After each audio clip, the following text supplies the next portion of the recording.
এই আমরা ছাদে চলে এসেছি, আমাদের ফ্ল্যাটের ছাদে। কী জোরে বৃষ্টি হচ্ছে দেখো, ও অনেক দিন পরে এই মানে প্রথম বৃষ্টি কলকাতাতে এই গরমের পরে, দারুণ লাগছে। দেখো কী হারে বৃষ্টি হচ্ছে। আজকে 26 এপ্রিল, এখন বাজে 9:30। এই পুরো দমে এখন বৃষ্টি শুরু হলো, পুরো মেঘ চমকাচ্ছে। আমরা ফ্ল্যাটের ছাদে এসে দাঁড়িয়ে আছি, বৃষ্টি ভিজছি। এত গরম সহ্য হচ্ছিল না। দেখো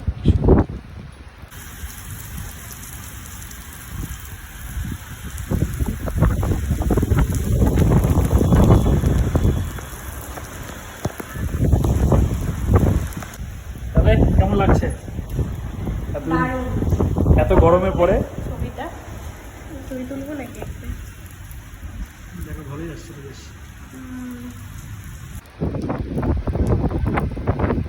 দারুণ বৃষ্টি হচ্ছে, দারুণ। সাথে বিদ্যুৎও চমকাচ্ছে, আমার বিদ্যুৎ চমকালে ভয় লাগে। আর এই ছেলেটার কোনো রকম ভয় নেই, তখন থেকে দাঁড়িয়ে আছে কনস্ট্যান্ট ছাদে। বৃষ্টির মজা এটাই তো আলাদা।